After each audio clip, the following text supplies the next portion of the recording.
It's July 20th, 2017 and it's the second semi-final between India and Australia. With rain delaying the start of play, in fact people were also talking about the reserve day possibly coming into play. The rain gods decided that it was about time the players were out on the field. A 50-over match was now reduced to a mere 42-over game, with India winning the toss and choosing to bat first. India come out to bat, and in less than 10 overs, they find themselves being 35 for 2 against the mighty Australians. And this is where Harmanpreet Kaur walks into bat. Let's give you a little perspective on how India's done in World Cups up until now. Across the 4 matches that we have played in semi-finals and finals, of course, we haven't won a final as of yet, but we did win 1 semi-final, which means we have lost 3 out of the 4 matches that we have played. And then when you look at this Indian team against Australia in World Cups, it's even worse, because across 11 encounters, Australia have managed to win 9 times and India have just managed twice. And heading into this match, you also have to remember that Australians were the defending champions of the World Cup. So coming into this match, we were possibly never going to win. India 35 for 2 with 9.2 overs with the run rate just 3.8. By the end of the 20th over, India hadn't lost a wicket, but they really didn't strike all that much, because by the end of the 20th over, India's score was just 69 for 2. Since Harmanpreet Kaur had walked into bat, India just had 34 runs in 10.2 overs. The Indian team was struggling to put away bad balls, but more importantly, they weren't even able to rotate strike. And this is also evident because when you look at Harmanpreet Kaur's score at this point, it's 19 of 38. She had a strike rate of just 50. Was the pressure getting to her? Maybe, but what was the expectation from this Indian team is something to understand. For starters, Australia had only lost 1 game heading into this match in this World Cup. They had lost only 2 matches in the last 10 ODI games that they had played, but more importantly, in the World Cup campaign, they had already defeated India with India batting first. So everything was against this Indian team. Even though Poonam Raut scored 100 and Mithali Raj scored a half century, the Australian team simply won by 8 wickets in the World Cup campaign. But when you specifically look at Harmanpreet Kaur, she wasn't having the best of years in the ODI format as of yet. Because heading into this World Cup, she was the 5th highest run getter for the Indian team. She hadn't even scored 150 runs in total. She did have an average of 36, but a strike rate of just 65, one of the lowest in the Indian team across all batters in that year. Even in the World Cup, she wasn't the most impressive, because across 7 games, she only scored 137 runs with an average of 27. But in this, she did have a 50. And I bring this up because this is a very important 50, because this was just the match before the semi-final against New Zealand, again under pressure. Harman walked into bat when India were 21 for 2 against New Zealand and went on to score 60 runs. Her first half century in 17 innings. That's how bizarre of a form she was in. But now she did score a 50, and now she's under pressure once again in the semi-finals against Australia. So what were the expectations really?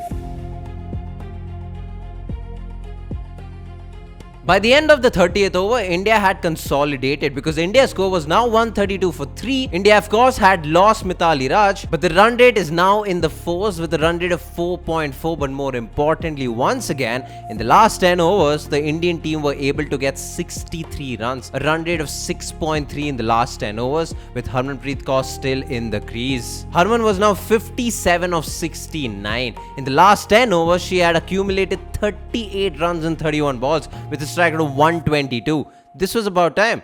This was when she was planning to get going. Now this was special already, because up until this match in the history of the ODI format, Harmanpreet Kaur was already the 4th highest Indian run getter against Australia. She had a very impressive average of 35, and for her to get this 50 under pressure was no joke. If you've made it this far and if you're enjoying this content, hit that subscribe button, because we are so close to 2,000 subscribers. So get us there.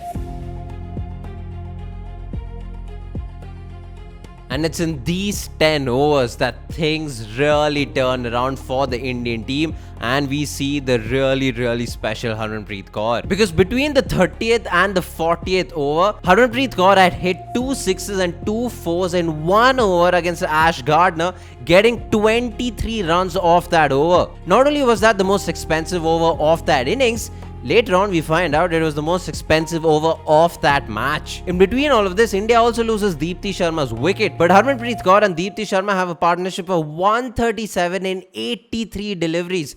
You know how insane that is? By the end of the 40th over, India had scored 249 for 4, a current run rate of 6.2. They had scored 117 runs in the last 10 overs. 117. And when you look at Harmanpreet Kaur's score, you will lose your mind. She had scored 151 of 108. In the last 10 overs, she scored 94 of just 39. A strike rate of 241. For however slow she started off, she really made up for it. This 100 was special for so many reasons. Again, I keep reiterating the fact that this was against Australia in a semi-final of a World Cup. That in itself is a very big deal. But this was her first 100 since 2013. This was her first 100 against Australia, in fact. Only 2 players had scored 150 plus scores against Australia up until today. And the first was just 20 days before Harmanpreet Kaur scored that 150 plus. And this also ensured that she's the 15th woman in the history of ODI cricket to have a 150 plus score.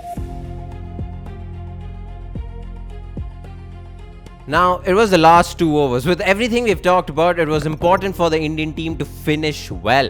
And my oh my, did this Indian team finish well. She started off the 41st over with 2 sixes. By the end of that over, we got 19 runs. She also got 13 runs off the 42nd over, where India finished with a target of 281 for 4. A required run rate of 6.6 and Harman scored 171 in 115 deliveries. A strike rate of 148 in a 42 over game in a semi-final against Australia. This was history. This was history in the making for so many reasons. This was Harman's highest ever knock and still is the highest ever knock in an innings. The previous best at that time was 107 not out. This was also at the time the second best score by an Indian in a World Cup right after Kapil Dev's 175 in 1983. Imagine what it took to outperform an opposition like Australia. This was also the very first time India had won a semi-final in an ODI World Cup against the Australians. And you know what it took? It took for the Indian team to post the second highest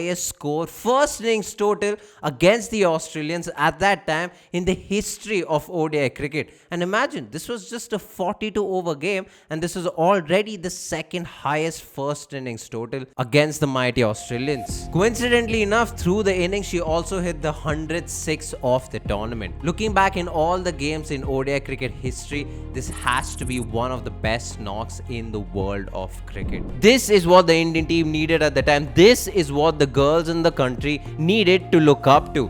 This is the kind of innings that started a domino effect, which is also why we won the World Cup in 2025 for the very first time. This innings is a landmark in the history of Indian cricket for so many reasons that we already spoke about, which is also why it was very important for us to have this innings in this channel, because it almost feels empty without it. Regardless of whatever happens in the future in Indian cricket, in Indian women's cricket, this innings will always be etched in the history for what it's done for Indian cricket. If you've enjoyed this video, like, share and subscribe, all that good stuff. All of our links are in the description below. Thank you so much for watching. Peace.